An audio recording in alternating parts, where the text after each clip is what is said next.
북한의 교과서 분석하신 분들의 연구 논문들을 보면 교과과정 개편이라고 하는 목적에 맞춰가지고 분석을 좀 하신 분들이 주로 많으셨고요.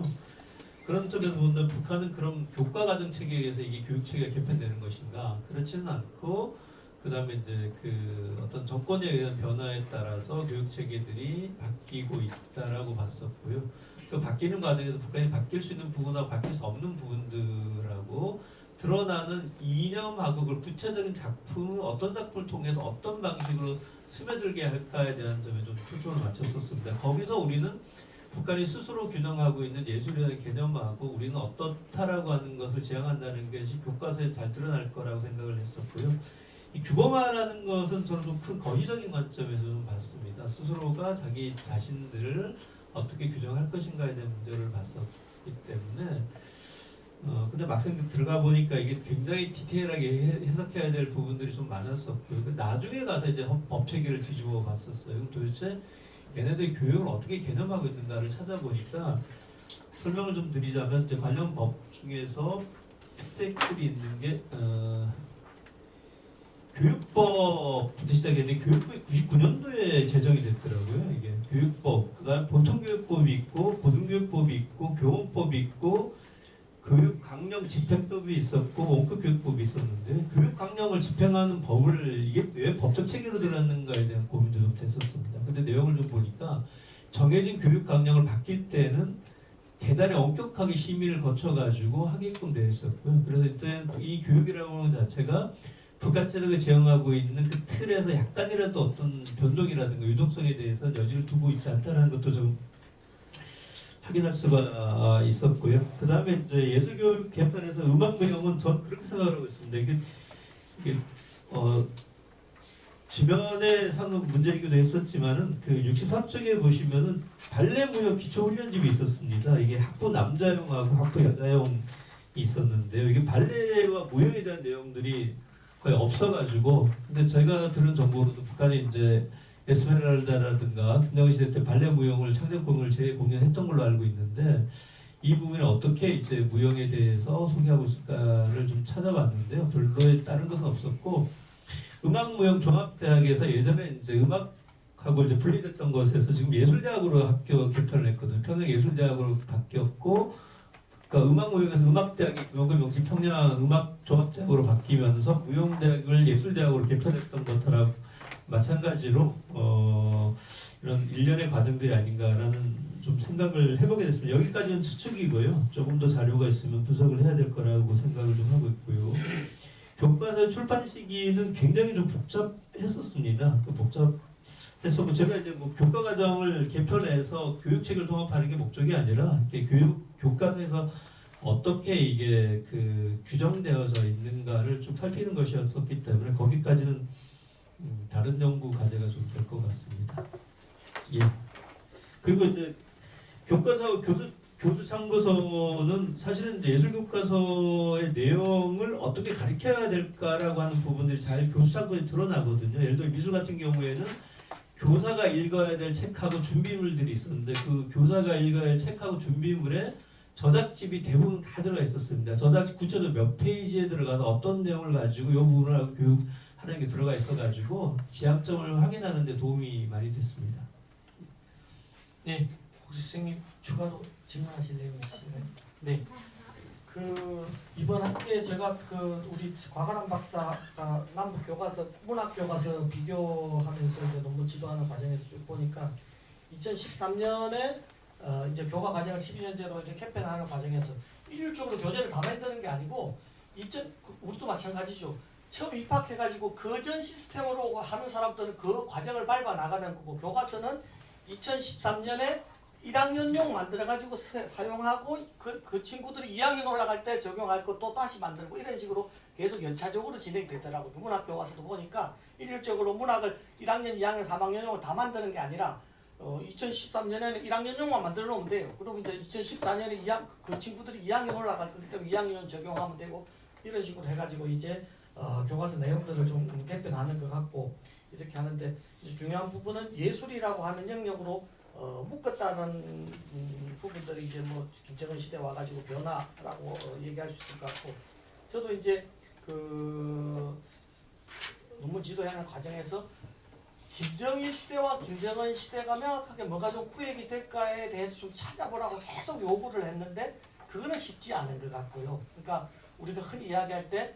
86년 이후에 우리 민족 제일주의, 조선민족 제일주의가 주창된 이후로 민족문화유산이라고 하는 개념 자체가 되게 부각되는 북한에서 어떤 문학예술 부분에서는 그 부분이 아주 중요한 키워드 작용을 하는데 뭔가 있지 않을까 하면 그 사이에 우리 국가 제일주의 이런 걸 내세웠잖아요. 김정은 시대에 와가지고. 그래서 그에 해당하는 부분이 뭐가 좀 있을까 했는데 초창기 때 문학 부분에서는 조선어문 잡지에다가 고전문학이나 문학 연구자들이 이제 당에서 제시한 우리 국가 제일주의에 입각해가지고 우리는 이렇게 연구해야 된다라고 하는 선언적인 글이 있는데 내용은 별거 없었어요. 그걸 이제 중국에 있는 풍영순 박사가 해서 자료를 보라고 보내왔길래 읽어봤더니 이제 제가 김정은 시대 변화하는 부분들을 좀 이렇게 먼저 좀 알아보고 싶어서 혹시나 학술지나 이런 부분에 실려 있는 부분을 찾아보라고 했더니 이제 그 당시에 우리 국가 제일주의가 주창이 되어서 저는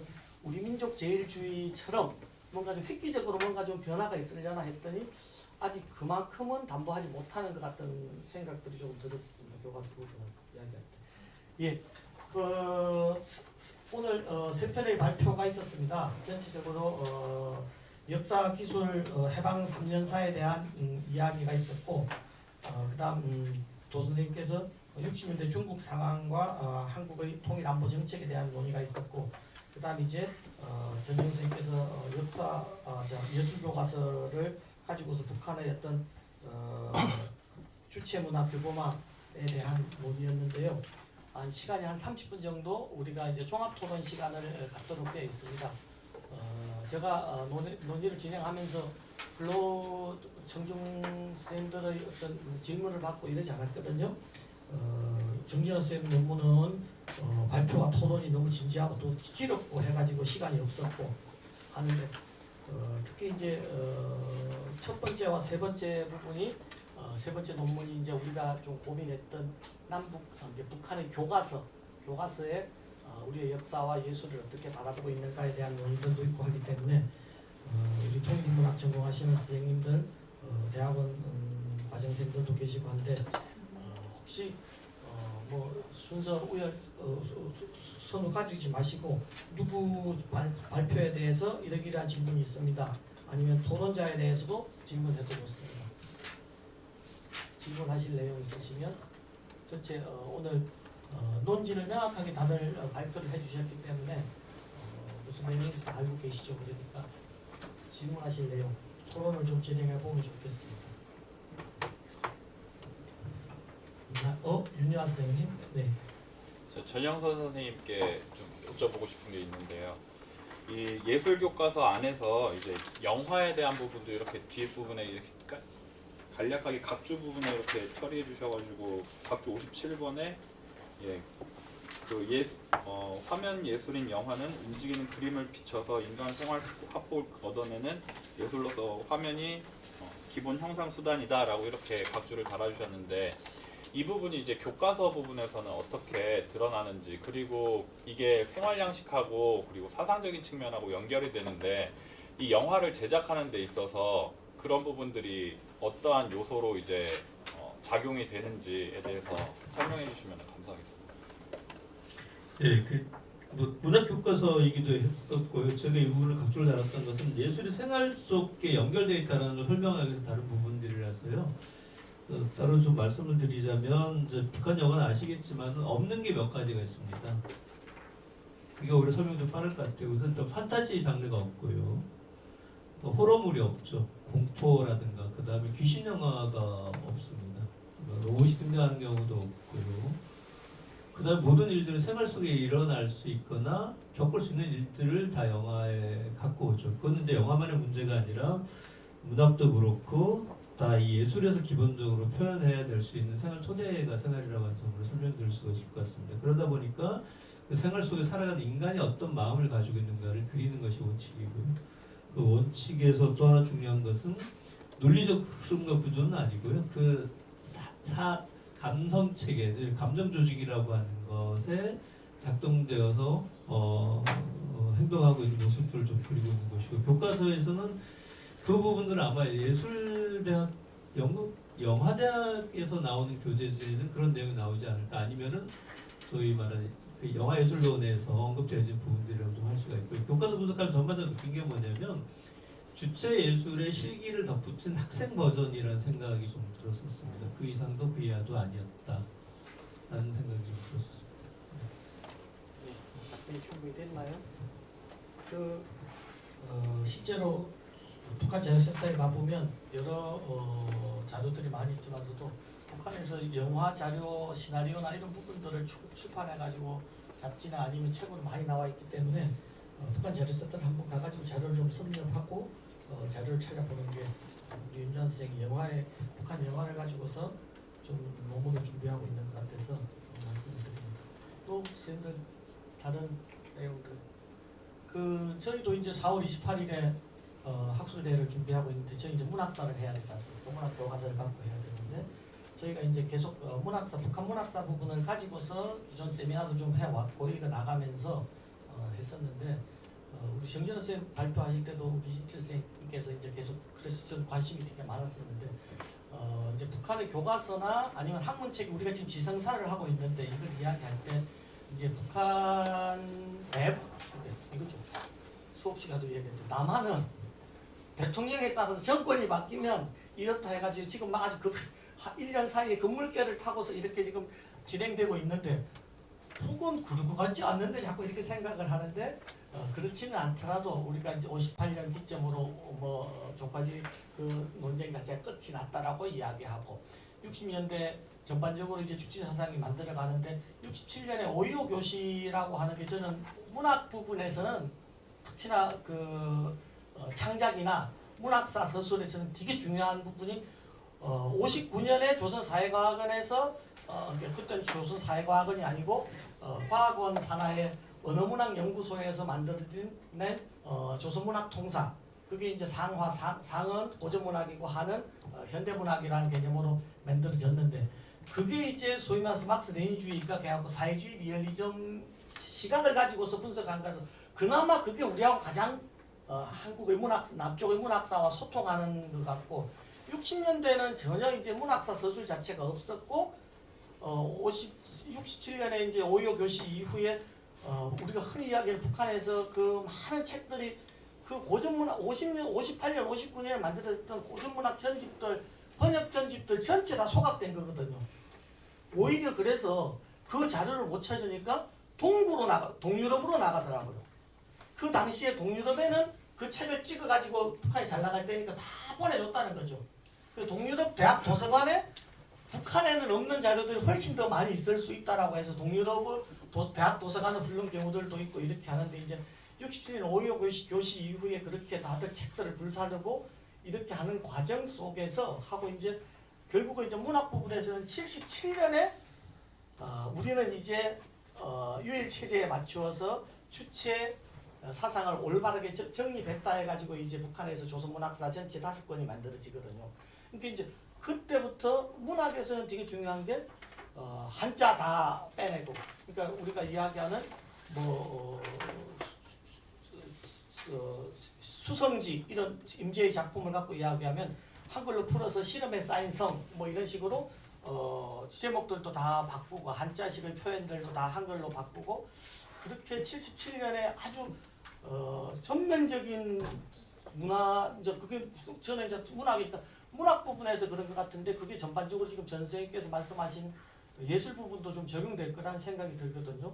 그리고 이제 그에 맞물려서 82년에 김일성 종합대학에서 교재용으로 쓰기 위해서 문학사를 만들고 하는데 이제 조금 학술적으로 깊이는 더 했지만서도 그게 다르지 않고 그게 역시 91년부터 나온 조선문학사 16권짜리 2014년까지 12년까지 이어졌던 조선문학사 내용 내에서도 크게 달라지지 않더라는 생각들이 들거든요. 그래서 이제 저는 북한에서 어떤 지성사나 특히나 이제 교과서를 중심으로 저는 그 교과서는 대학 교재까지도 포괄한다고 생각해서 문학에서 문학사까지를 이야기하는데 그렇게 넣었을 때 그런 이제 어떤 변곡점들이 있다라는 거죠. 우리는 대통령이 바뀌면 국정교과서 됐다가 어떻게 됐다 그 거민정으로 돌아섰다가 이렇게 하지만서도 그런 변곡점들이 있어서 그 부분을 조금 염두에 두고서 같이 좀 공유하면 좋겠다는 생각들이 좀 들었습니다.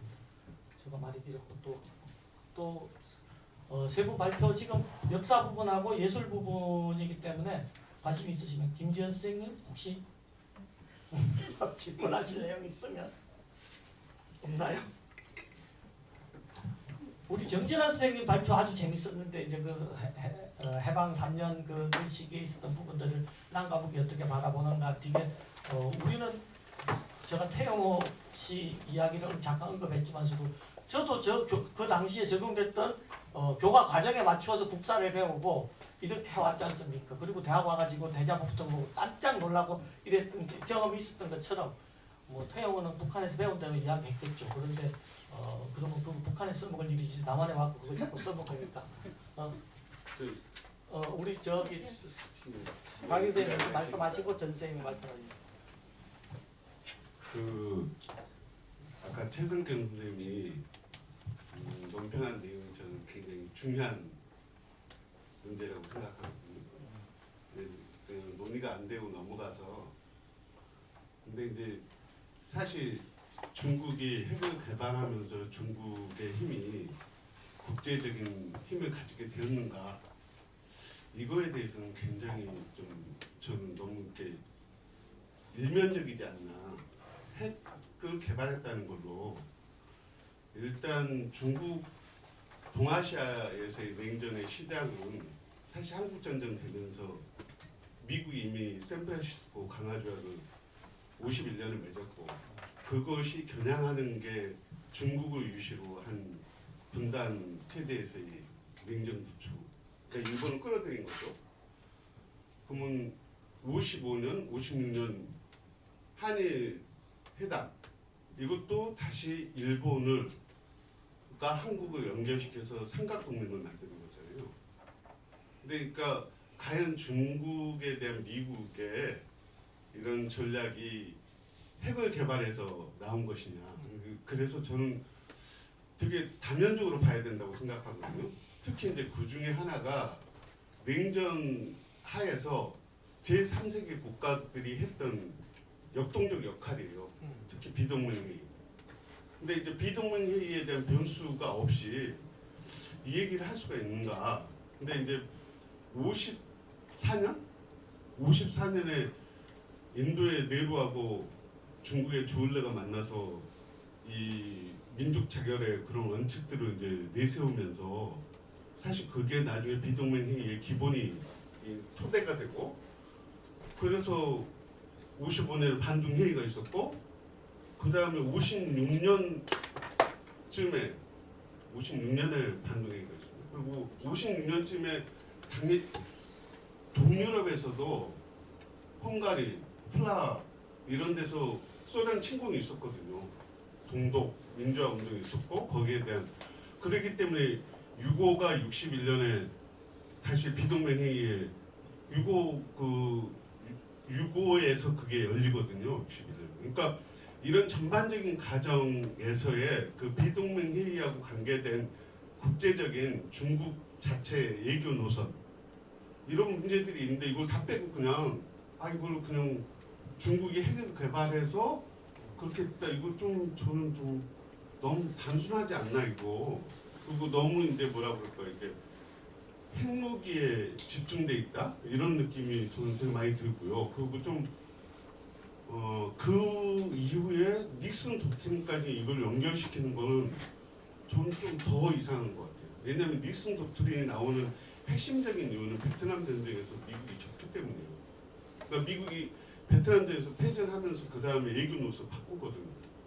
그러니까 그 문제도 당연히 이거를 베트남 전쟁의 그러니까 제3세계에서의 저항 운동에 대한 어떤 고리들 없이 이걸 설명할 수 있는가 이런 생각이 이제 하나 들고요. 마찬가지로 중소분전도 1960년에 시작하거든요.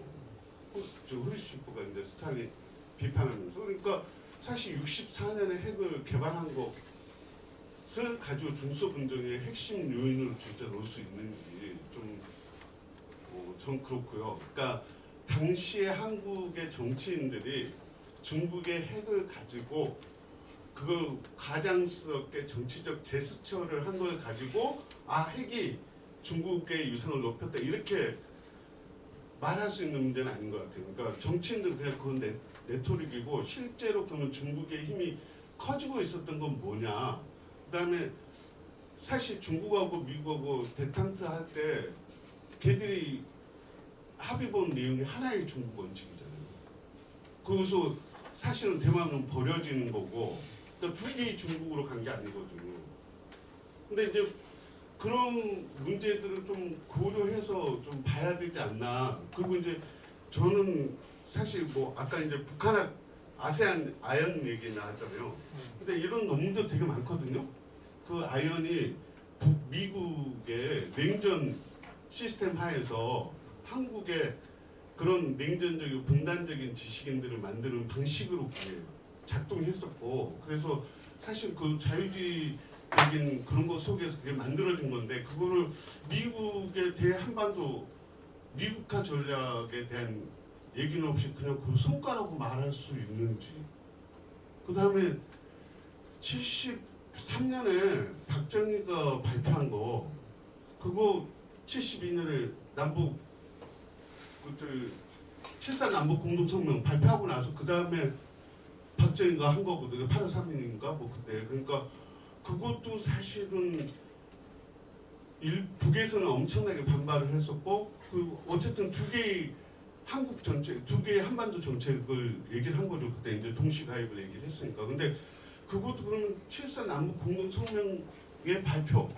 근데 그거 자체가 사실 북에서는 중소분쟁이라든지 남쪽에서는 미중 간의 대탕트라든지 이런 관점 속에서 이게 이제 만들어지는 건데 이거를 그냥 그렇게 그냥 연결해서 말할 수 있는지는 전 잘 모르겠어요. 그러니까 그 얘기들이 좀 보완되지 않는다면 좀 이거 좀 되게 이렇게 관점 자체가 좀 저는 좀 설득이 안 되거든요. 예. 좀 참고해 주셨으면 좋겠어요. 네. 조진 선생님께서 이제 60년대 중국의 부상이라고 하는 키워드를 발표를 하셨고 우리 이제 한국의 안보 통일 안보 정책들에 대해서 논의하는 과정에서 우리 이제 최성경 선생님도 질문을 하셨고 이게 중국의 부상이라고 하는 게 단순히 그 중국의 64년에 첫 핵실험 자체 성공한 걸 가지고서 이야기하느냐 조금 더 폭넓게 요인들을 봐야 되지 않느냐라고 질문을 두 번째로 하셨었던 부분들이고 이제 그에 대해서 도 선생님이 조금 이야기하셨는데 또 이제 박윤 선생님도 전체적인 흐름을 가지고서 좀 이야기해야 된다고 하니까 혹시 도 선생님 추가로 답변을 할 내용이 있으시면 전체적으로 이제 이쪽 선생님 전공이시고 하시니까 하시고 그에 따라서 또 우리 최성경 선생님도 하실 말씀이 있으실 것 같고 도 선생님 네, 뒤에 있습니다, 선생님. 네, 그 말씀 잘 들었습니다. 그 제가 여기서 이제 중국의 부장 뭐 이런 표현을 썼는데 그 이제 뭐 요새 많이 쓰는 표현이기 때문에 제가 쓴 거고 거기 이 당시에 중국이 부상한다, 뭐 차이나가 말한다 여기에 제 논문에 쓰는 의미는 이전에 유엔 가입을 하고 있지 못하다가 그러니까 한국 전쟁에서 참전을 함으로 인해 가지고 미국하고 수교할 수 있는 기회를 포기하고 전쟁에 참여해서 거의 20년 동안에 이제 미국 수교 못 하고 있고 유엔 가입도 못 하고 이런 상황을 스스로 사실 자초하는 그런 입장에서 참전한 건데 그래서 이제 유엔 가입을 못 하고 있다가 이제 중국이 유엔 가입을 하고 미국도 중국의 실체를 인정하고 이런 식으로 되고 그리고 서방 국가에서도 중국을 외교적으로 인정을 하면서 그 전에 미국의 정책에 기반이 되었던 China as a passing phenomenon, 그러니까 차이나가 이제 그냥 소멸하고 말 것 같은 소멸할 수도 있는 그냥 하나의 일시적인 현상에 불과하다 이렇게 이제 희망적인 사고를 했던 것이 이제 완전히 붕괴되었다. 뭐 그런 의미. 그러니까 이제 일단 유엔에서의 대표권을 가지게 되고 미국의 정계에서도 미국의 정치권에서도 중국 유엔 가입 승인하자 이거를 공식적으로 제안했다는 그런 의미에서 중국의 부상이지 뭐 갑자기 강대국이 되고 뭐 소련을 능가하고 아니면 소련을 견주고 이렇게 됐다는 의미로 쓴 것은 아니다. 그래서 이게 진짜 국제적으로 중국이 부상해서 슈퍼파워 됐냐 그런 차원을 다루고자 한 것은 아니고 다만 이게 이제 중국이 유엔 가입을 안 하고 있다가 중국의 유엔 가입이 가시화되면서 그렇다면은 유엔을 중심으로 해가지고 우리의 통일 정책이 만들어져 있었는데 거기에 대해서 어떤 변화가 필요하냐 할 때 당연히 이제 중립국에 대한 그런 그 분석, 그 중립국에 대한 그러니까 중국이 중립국에 대해서 가질 수 있는 영향력 이런 것들에 대한 그 분석도 있는 게 맞는데 제가 아까도 말씀드렸지만 그것에 대해서는 다른 데서 논문을 쓴 바가 있고 그래서 너무 내용이 겹칠 것 같기도 하고 그리고 이제 그냥 이 시점에 64년 10월에서 한 66년까지 시점에 완전히 좀 집중하는 데 있어가지고 한국에서 중립국에 대한 어떤 그런 논의가 매우 풍부하게 진행됐다기보다는 그 일본 그리고 두 개의 한국 뭐 이런 전반 이런 식으로 했지 중립국 외교는 그냥 이거 그냥 외교 관계를 넓혀야 된다 이런 수준을 이상으로 벗어나지 않았기 때문에 지금 논의에 초점을 맞추다 보니까 이 뭐 비동맹 회의 이런 것들은 좀 빠졌지만 이 팩터가 중요하지 않다는 의미는 절대 아니고 당연히 만약에 이 논문을 좀 더 익스펜드 한다면은 그런 논의도 당연히 필요하다고 생각합니다. 그리고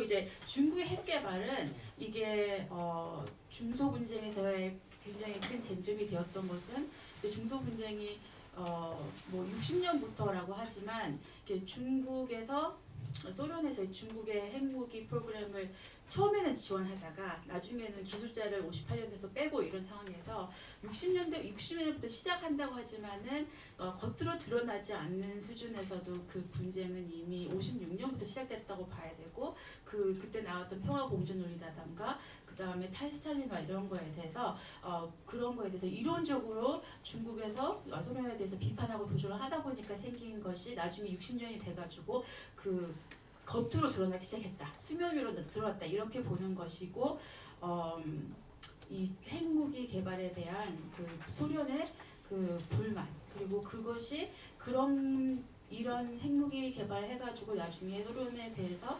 소련의 지도력을 더 이렇게 강하게 도전하게 될 것이다. 이런 것에 대한 우려 때문에 하나의 쟁점이 되었던 것은 분명하고 그거는 제가 뭐 주장하는 그런 게 아니라 중소 분쟁을 다루는 많은 학자들의 저서에서도 다 나와 있는 팩트이기 때문에 그거에 대해서는 제가 그냥 참고했다 이렇게 말씀드리고 싶습니다.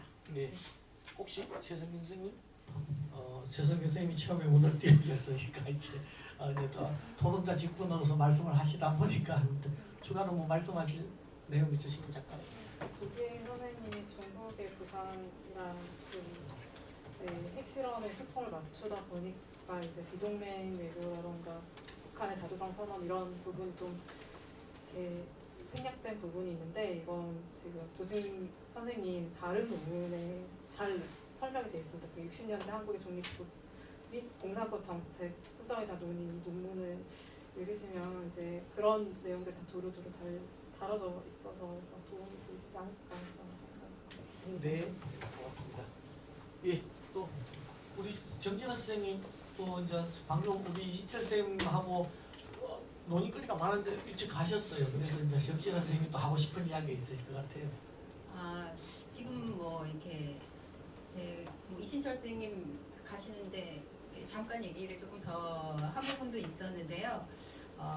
제가 이제 북한 지금은 이제 흐름으로 이렇게 쭉 보고 전체적으로 통시적으로 보다 보니까 각각이 뭐 시대적인 부분이 조금 안 된 측면이 있는데 가장 중요하게 제가 보는 시점은 67년하고 81년 으로 볼 수 있을 것 같아요. 67년 같은 경우는 이제 갑산파 사건이 나면서 일정하게 이제 지식 사상 분야에 대한 일정한 집중적인 지도 작업. 그래서 조금의 회고, 그러니까 뭐 국외 상황을 다 알 수는 없지만 사실은 그것 때문에 이제 모 선생님께서 그것을 약간 밝혀서 북에서 이제 약간 뭐라고 해야 되나 지적을 당했다라고 얘기를 하실 정도로 그 부분은 비밀리에 붙여져 있는 부분인데 연구자들 전반에 대한 집중 지도 작업이 들어갔다. 그리고 이제 그 조선 역사 같은 경우 67년부터 조선 역사를 비롯해서 많은 잡지들이 이제 인문학활 이제 우리가 보통 철학 잡지 도 그렇고 경제 연구도 그렇고 역사 과학도 그렇고 다 이제 중단이 되고 77년에서야 다시 이제 발행이 되잖아요. 근데 이런 작업은 뭐냐면 지금까지 역사 연구자들이 해왔던 작업을 인정하지 않겠다는 거예요.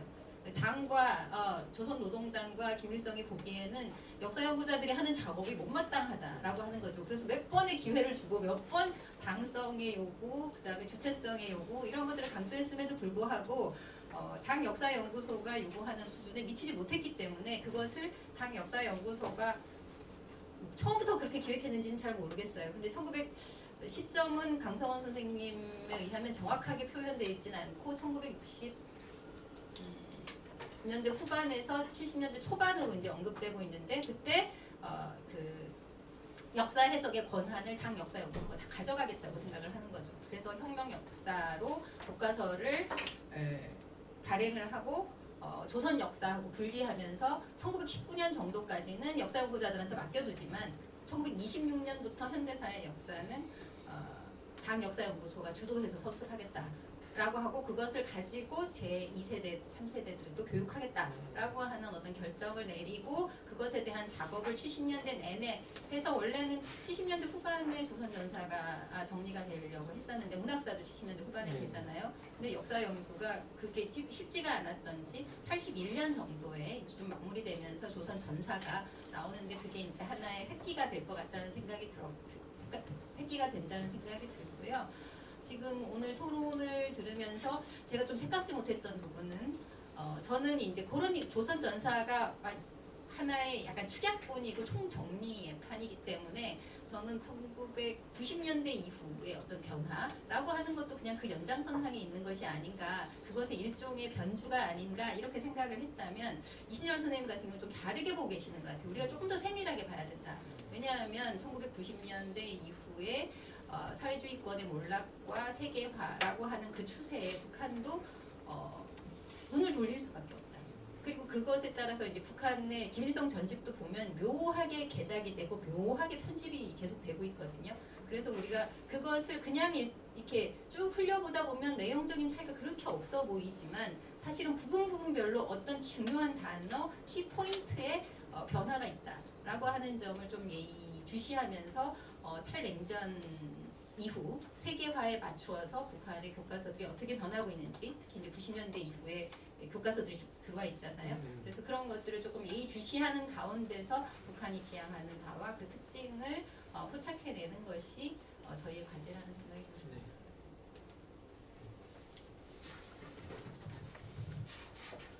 김진희 선생님, 네. 조현서 박사님 발표 드리려고 하는데요. 75페이지에 예술 교과서라는 것이 다시 김정은 체제 이후에 개편하면서 예술 교과서라는 이름으로 교과서가 재편됐다. 그렇게 하시는 거에 대해서 여쭤보려고 하는데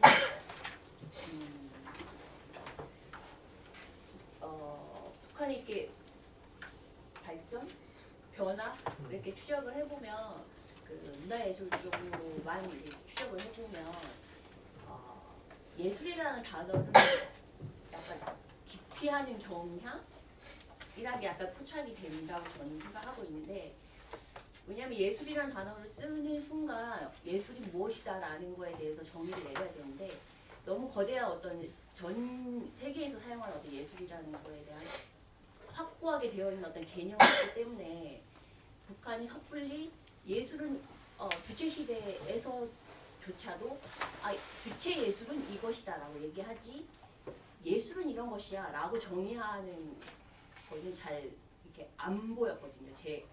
제가 봤을 때는. 그런데 그래서 북한은 항상 음악 예술, 무용 예술 이런 식으로 어떤 것과 결합해서 뭐 음악 예술이면 음악 예술, 무용 예술이면 무용 예술이라고 정의를 했지. 그 거대한 어떤 그 전 세계가 공유하고 있는 어떤 개념에 대해서 반박해서 예술은 내가 우리가 생각할 때 예술은 이거야라는 거를 들이대기가 굉장히 부담스러웠기 때문에 그랬을 것이다라고 저는 생각을 해왔는데 이제 그것이 주체 시대로 들어오면서 주체 시대 굉장히 강력한 국가의 어떤 그런 언어들이 있었지만 그래서 모두 함께 주체의 성공을 위해서 모두 함께 주체형 인간이 되어서 가야 된다라고는 얘기했지만 또한 이 여기에 함께 담겨 있는 함의가 인민은 역사와 국가의 건설의 주체이다라는 것이 함께 가야 됐고 주체라는 시대가 굉장히 유토피아적이 모든 인민이 행복하게 살고 이때까지 누리지 못했던 모든 것을 누리고 살아야 된다라는 것을 함께 동시에 가져가야 했기 때문에 그때 군중예술이라는 게 70년대 중반에 굉장히 부각되고 국가에서 주도적으로 군중예술이라는 전문 예술에서 그냥 감상하고 그냥 좀 배워 너네들 예술이란 이런 거야 라는 데서 아예 적극적으로 군중예술이라는 것을 끌고 왔는데 만들어내고 그것도 끌고 왔다고 저는 생각하고 있는데 그렇다면 김정은 시대에 갑자기 예술교과서라는 걸로 무용교과서나 음악교과서가 아니라 예술교과서라는 것으로 예술이라는 단어를 쓰기 시작했다는 것은 그러면 우리도 보편적으로 예술이라는 것을 이제 한번 실현해 보겠다. 이제 그 정도의 수준에서 발전이라고 얘기해야 되나? 어떤 세계화를 우리가 갈 거고 국가 정상 국가화로 나갈 거니까 예술이라는 개념도 그런 보편적인로 세계에서 사용하는 그런 정도 그런 수준으로 우리도 운영을 해보겠다라는 어떤 의지를 담아서 예술 교과서라는 것을 가져가려고 지금 하고 있는 것이 아닌가라고 추측을 해봤는데 그게 맞을지 선생님 생각이 어떠시냐고요? 이런 것이 가능한 그게 어떤 것들이 보이고 있는지 이런 추측이 맞는 것 같은 어떤 증거들이 혹시 있는지 그걸 여쭤보고 싶어요. 아니 그런데 우리 전 선생님 답변하셔야 되겠지만 그렇지 않아도 우리는 옛날에 국어 해가지고 이제 읽기 뭐 이렇게 오히려 세분화하는 추세인데 왜 김정은 시대 와가지고 이걸 예술 물론 가로를 열고 미술 뭐 이렇게 해서 지금 쌤이 한 거는 교수 참고서를 예시를 들어서 하는데 우리 남쪽 같은 경우 아니면 어디에도 예술 교과서가 따로 있고 이럴 것 같지는 않는데 그래서 그게 이제 계속 의문이었어요. 김정은 시대에 왜 이게 예술로 통합이 되는가에 대한. 하다가 새로운 주제를 발견한 거죠. 왜 통합했을까? 처음에 쓰면서 예술 논문 제목을 예술 교과서로 해야 되나 예술 콤마하고 관련 교과서로 해야 되나 고민이 좀 됐었고요. 근데 충분히 논거가 있는 게 뭐냐면 가장 실용에서 많이 실천될 수 있는 게 뭐냐면 군중무용이거든요. 군중무용은 교과과정 내에서 별도로 뭐 예술무용 안에 들어가 있긴 한데 그러니까 김정은 체제 전반적인 특징이 뭐냐면 실용성이거든요. 실질성이죠. 그러니까 선전선동에서 옛날처럼 뭐 영화 만들고 음악 만들고 노래 만들고 하지 말고 선전선동 활동도 현장에서 느낄 수 있게끔 체감할 수 있는 자료를 가지고 계속적으로 실습이라든가 이런 걸 강조를 하고 있고요. 그런 측면에서 보면 얘들이 배워가지고 써볼 수 있는 걸 가르쳐야 되지 않느냐라는 지침이 왔을 걸로 추론 가능할 거라고 보고 있고 그러면 가장 많이 북한 주민들이 생활에 쓰는 게 뭐냐면 군중무용이거든요. 명절 때 나가 당장 춤춰야 되기 때문에 그런 부분들이 있는 것이고 두 번째는 뭐냐면 북한에서 아리랑 공연이 지금 없어졌어요. 없어진 것과 동시에 뭐냐면 대규모 군중문화가 동원되었다는 생각. 그러니까 일반인들이 참여하는 예술이라고 하는 이름을 쓰여져 있지만 실제는 전문 예술가들하고 일반 예술인들이 참여한 형태의 이런 복합 공연이 이제 아리랑 같은 것들이 이제 2015년 정도까지 지속이 됐었지만은 이제 그게 떠난 자리에서 그냥 인민들에게 유의로 할 수 있는 것들, 생활 속에 느낄 수 있는 것들을 이제 체제 안에서 가르쳐야 되지 않느냐라는 쪽으로 한 게 아닌가라고 하는 걸 추정할 뿐이고요.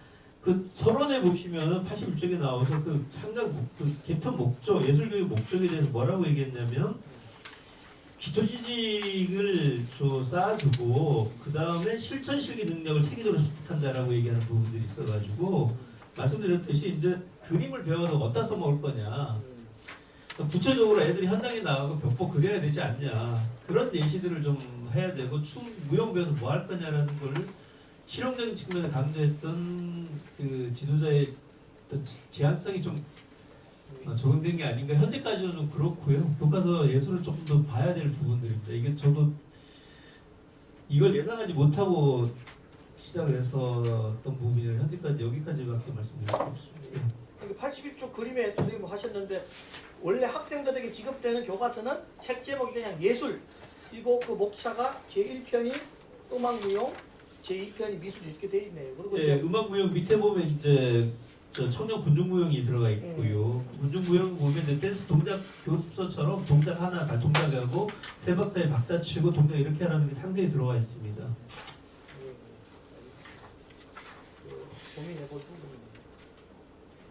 예, 선생님 또 다른 논의하실 내용 있으신가요? 없으신가요? 자꾸 하세요. 정재 선생님. 아까 전에 최선경 선생님 질문하고도 관련이 되어 있는데요. 약간 도진 선생님 발표에 대해서 1964년 그러니까 중국의 핵개발이라고 하는 것을 주로 이제 지금까지는 주로 이제 논의에서는 중국의 핵개발을 주변국들이 어떻게 보았는가, 한국은 어떻게 인식하는가, 미국은 어떻게 보아주고 그리고 중국을 이제 새롭게 상대하려고 하는 어떤 동아시아의 판을 어떻게 짜야 될 것인가 이제 이런 고민들을 했다. 이런 얘기들이 주로 나왔다면 성경 선생님도 말씀하셨지만 저는 과연 중국이 왜 이 시점에 이렇게 핵개발을 하고자 했는가 중국이 이제 굉장히 상황이 좋지도 않잖아요. 그럼에도 불구하고 이제 핵개발을 강력하게 추진한 이유가 조금 설명되고 이 핵개발을 추진하면서 나름대로 저는 이제 1950년 전쟁의 참전으로 중국의 어떤 국제적인 위상이 굉장히 높아졌다고 생각을 해요. 한편으로는 침략국으로서 비판을 받았지만 미국을 상대로 해서 반쪽의 어떤 승리를 이뤄낸 어떤 강국으로서의 이미지, 그러니까 약소국의 이미지에서 이제 강국의 이미지가 굉장히 이제 강해졌다고 생각을 하고 1956년 이제 비동맹 회의를 통해서 약간 비동맹국의 대표주자로서 자기를 좀 선전하려고 하는 그런 이제 제스처가 있는 거잖아요. 근데 그것뿐만이 아니라 그럼 왜 핵개발로까지 대약진 운동의 실패, 그다음에 문혁이라고 하는 국내적인 굉장히 정치적으로 어려운 상황에도 불구하고 핵개발을 통해서 자기 자신을 더욱더 이제 부각시켜야 되는 내부적인 요구 그리고 그것을 통해서 얻고자 하는 효과 이런 것들이 무엇인지가 좀 더 설명이 된다면 이 논문이 좀 이렇게 다른 분들이 이해하는 데 있어서 굉장히 도움이 많이 될 거라는 생각이 들어요. 그러니까 자체적인 요인 그리고 대외적으로 그들을 보는 시각 양자가 이렇게 맞물리면서 어떤 시너지를 냈는지 이런 얘기들이 되면 좋을 것 같다는 생각이 들어서 중국 내부의 어떤 요구와 동인에 대해서 도진 선생님께 질문 드리고 싶습니다. 덧붙여서 좀 하나. 예. 비슷한 질문인 것 같아가지고요. 그러니까 우리가 핵개발이라든가 이런 게 두 가지 측면이 있다고 봅니다. 하나는 뭐냐면 목적 달성형의 어떤 정책 목표를 추진하는 것들이죠. 그걸 해가지고 대외적으로 과시하겠다는 측면이 있다고 본다면 두 번째는 뭐냐면 그 반대의 경향이죠. 어떤 도전에 대해서 최소한의 억지력이라든가 디펜스를 위한 전략으로서의 어떤 목표를 설정할 수 있다라고 보고 이제 저는 오히려 중국 후자 쪽이 좀 가깝다라고 보고 있습니다. 아마 이제 중국 같은 경우에도 2차 세계대전 끝나고 난 이후에 그 핵폭탄 이력을 체감을 했었고 거기에 대한 위협이 절대로 있을 거라고 생각을 했었기 때문에 중국이 내가 핵을 개발해서 세계적으로 가겠다라는 측면보다는 이걸 최소한 억제할 수 있는 전략적인 디펜스를 해야 되지 않느냐라는 측면이 아니었나 싶어요. 제가 이제 들은 얘기 중에 하나가 중국이 핵실험을 하고 나서 보고를 받았을 때 잘 됐냐 했더니까 별로 잘 된 것 같지 않습니다라는 얘기를 듣고 나서 있다는 것만 알면 된다. 그럼 수고했다는 얘기를 이면으로 우리가 가지고 실험을 했다는 것만 알고만 있으면 되는 거 아니냐라는 얘기가 있어가지고 그런 측면도 함께 좀 고려한다면 조금 더 입체적으로 보지 않을까 싶습니다. 예, 도 선생님이 오늘 PPT로 발표를 줄거리로 읽어서 발표를 했으면 좀 해명이 됐을 텐데 그래서 질문이 많은 것 같습니다. 도 선생님이 기존에 조금 이런 부분을 좀 다루었고 한 부분들을 좀 조금 같이 각주를 놓든지 해갖고 했으면 좀 쉬웠을 텐데 그 부분을 이제 다 지금 말씀으로 답변을 하셔야 될 것 같습니다. 네. 네, 뭐 우리가 다 제한된 시간 안에서 하기 때문에 모든 것을 다 넣을 수는 없지만 근데 이제 중국의 핵 개발이라는 거는 사실 뭐 저보다 훨씬 저하고는 비교도 안 되는 이런 많은 저명한 학자들이 이미 다 다룬 내용이고 뭐 그거를 제가 뭐 여기서 뭐 이렇게 집중적으로 다룬다 이거는 맞지 않다고 생각했기 때문에 그냥 뭐 중국이 그때 논점의 핵심은 중국이 핵실험을 했고 그것이 한국에 촉발한 그 외교 안보 통일상의 정책상의 논의가 무엇이었냐 그거에 초점을 맞추고자 했고 이제 다른 뭐 질문도 여러 가지 해주셨는데 사실 이제 중국이 핵 개발을 왜 했느냐고 할 때는 소련과의 관계를 빼놓고서는 그 시작도 그리고 이제 그 어떤 전개도 설명을 할 수가 없는 것인데 처음에는 이제 중국의 핵 개발은 평화적 이용을 위해서 중국과 소련과의 어떤 동맹 관계에서의 어떤 하나의 상징. 처음에 시작할 때는 그랬는데 이게 이제 사이가 나빠지면서 소련 기술자들 빼고 뭐 그리고 이제 기술 뭐 실제적인 어떤 뭐 지원 이런 거 과학적인 어떤 그런 것들 다 빼고 이렇게 하면서 관계가 중소 분쟁이 이제 심화되는 가운데서 이제 악화가 되었던 것. 근데 그럼에도 불구하고 그래서 이제 소련이 빠지니까 중국은 자체적으로 핵 개발을 하면서 중국이 이제 내세우려고 했던 거, 그러니까 하려고 했던 목표 여러 가지가 있겠지만 하나는 그러니까 비동맹 국가라는 그런 국가권을 두고 이제 중국하고 소련하고 경쟁하는 거죠. 그 경쟁에 있어서 영향력 확대라는 부분 이런 것들을 하기 위해서라도 중국은 이제 독자적인 핵 무기 개발 필요가 있었던 것이고 미국에 대한 뭐 어떤 방어라든가 이런 거는 너무나 당연하게 있는 거 플러스 소련하고의 경쟁이 있어가지고 이게 진짜 실제 군사적으로도 그런 파워를 가지는 게 중요하지만 중국이 이데올로기적으로도 소련보다 우월하다 이런 걸 입증하는 그런 수단으로서도 이런 핵무기 보유 능력 이런 것들이 필요했다 이렇게 이제 볼 수 있을 것 같고요. 그래서 비동맹 국가군에 대한 소련과 이제 중국의 경쟁 이 구도가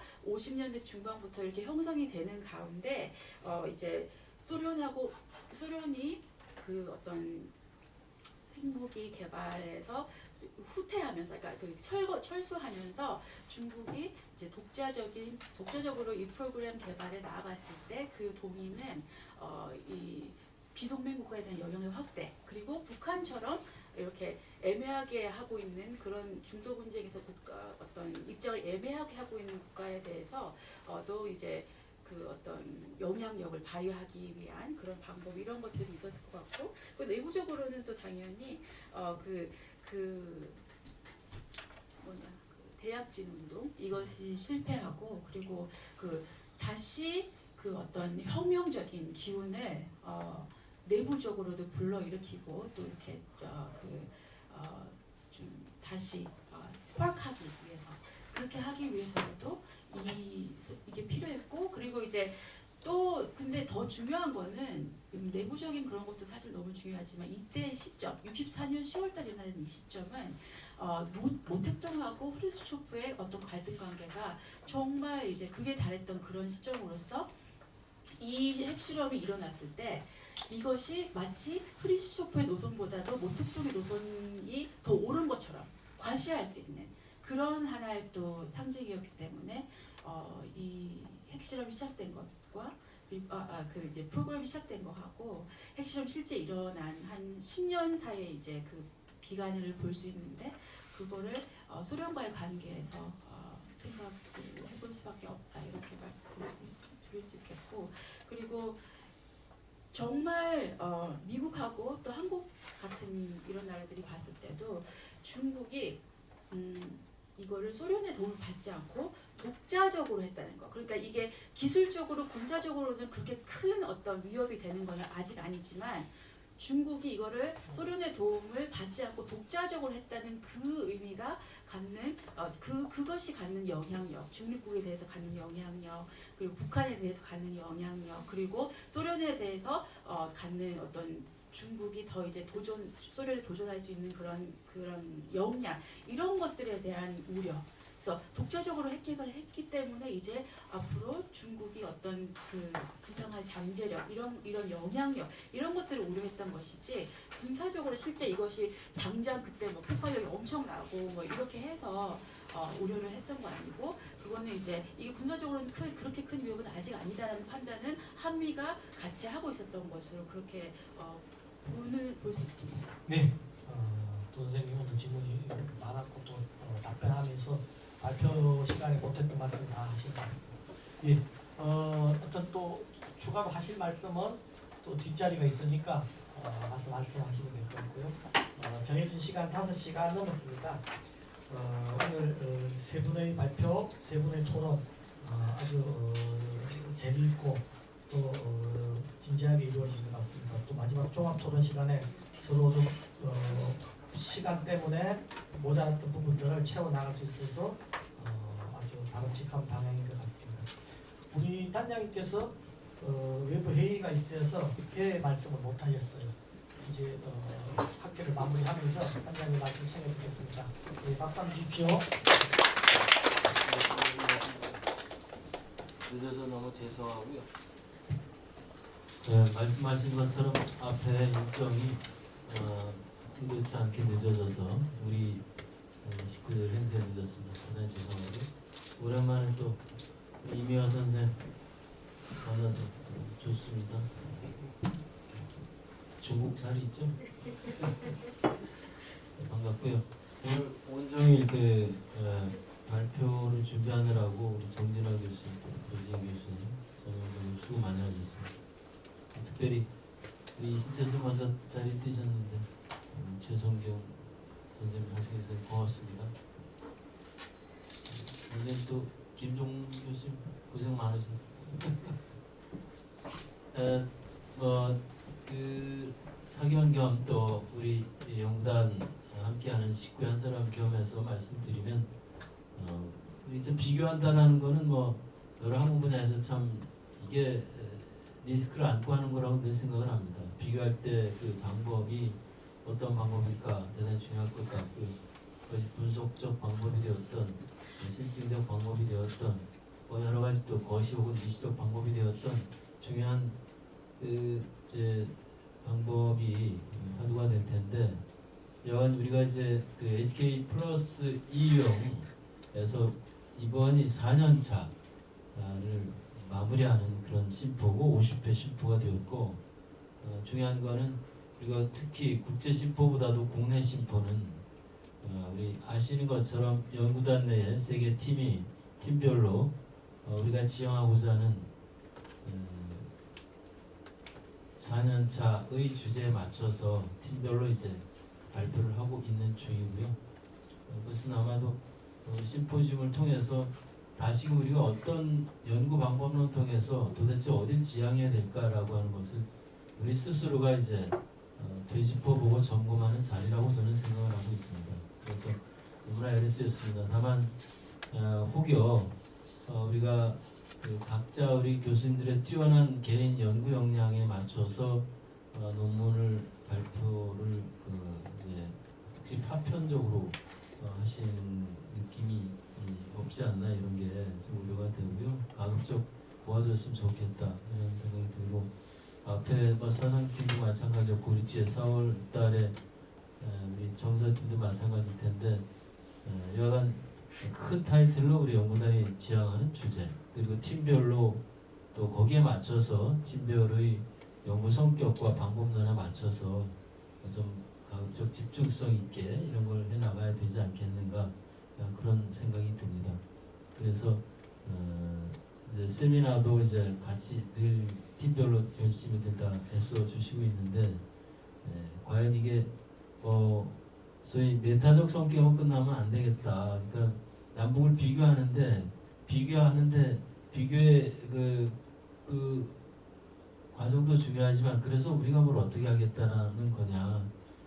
여타 학문에서는 사실적으로 비교로 끝나기도 하고 또 비교가 하나의 비교 전략이 되어서 서로가 서로를 오히려 곤삭화하는 수단으로 되기도 하고 하지만 우리는 한 발 넘어서 그게 아니고 이렇게 달라졌는데 분야별로 오늘 뭐 지금 우리 교과서 비교도 나왔고 다음 우리 또 점수팀에서 마찬가지로 문학사를 통해서 비교도 하고 하실 텐데 뭘 지향해야 될까 그리고 이 달라진 꼴에 대해서 분명하게 이제 당연히 뭐 연구자들로서 팩트는 정확하게 담보해야 되는 것은 물론이고 그걸 통해서 이 달라진 이 상황에서 물론 우리 학문적 영역이 되겠습니다만 뭘 어떻게 해야 될까 이런 좀 통합적이라는 말씀도 많이 쓰였습니다만 그런 통합적 방향 이런 건에 대한 논의가 더 이어졌으면 좋지 않겠나 그런 생각을 합니다. 그래야 될 것 같고요. 그렇지 않으면 이게 물리적으로 시간 가는 거에 비례해서 계속 차이는 노정될 것이고 또 연구의 그 분량도 늘어나겠죠. 차이가 많아짐으로 해서 또 이 연구의 위원을 어디까지 해야 될지 감당할 수 없을 정도로 물리적인 연화는 늘어날 텐데 그럼에도 불구하고 그런 물리적인 한계를 뛰어넘을 수 있는 우리 어떤 조금 초월적인 방향 제시 또 이념 제시 또 어떤 뭐 구체적인 그 실천 방향이라든지 이런 것도 좀 함께 논의됐으면 좋겠다라는 생각이 듭니다. 이건 뭐 그저 작금에 좀 한국의 여러 정치 지형을 포함해서 또 그거에 따라서 이렇게 다들 무기력해질 수가 있는가 하는 뭐 최근에 저의 자조적인 생각도 들어서 우리 연구단이라도 그동안 해왔던 것에 좀 더 스스로가 더 자부심도 갖고 좀 더 학문적 긴장도 하고 그래서 뭐 어떨까 그런 생각이 듭니다. 뭐 그냥 그저 더 다들 뭐 너무나 애써주고 계신데 좀 더 우리가 늘 이야기하는 통합적이라고 하는 것에 대해서 다시 한 번 더 천착을 했으면 좋겠다 그런 생각이 들어서 붙여 말씀드렸고요. 거듭 우리 정진아 팀장 교수님 수고 많이 하셨습니다. 밤잠도 못 주무시고 몸도 안 좋은데 오늘 또 토론 참여해주신 선생님 감사하고요. 남은 뒷얘기는 또 뒷자리에서 더 이어지기를 기대하겠습니다. 대단히 고맙습니다. 네. 오늘 제50회 통일문학소 19지용 인간의 학지 생활 칸투짐에서 준비해가지고 세 분 선생님들 외부에서 오신 세 분 토론자 선생님 대단히 고맙습니다. 이것으로 학술대를 모두 마치겠습니다. 사진 한번 찍으셔야죠. 앞에 나오시죠.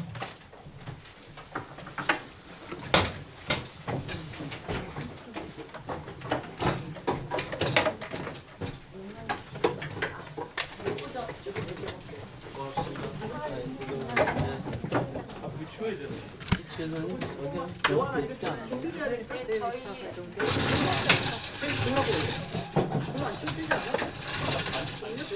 쳐도 될 것 같아요. 이렇게 이 정도만 오세요.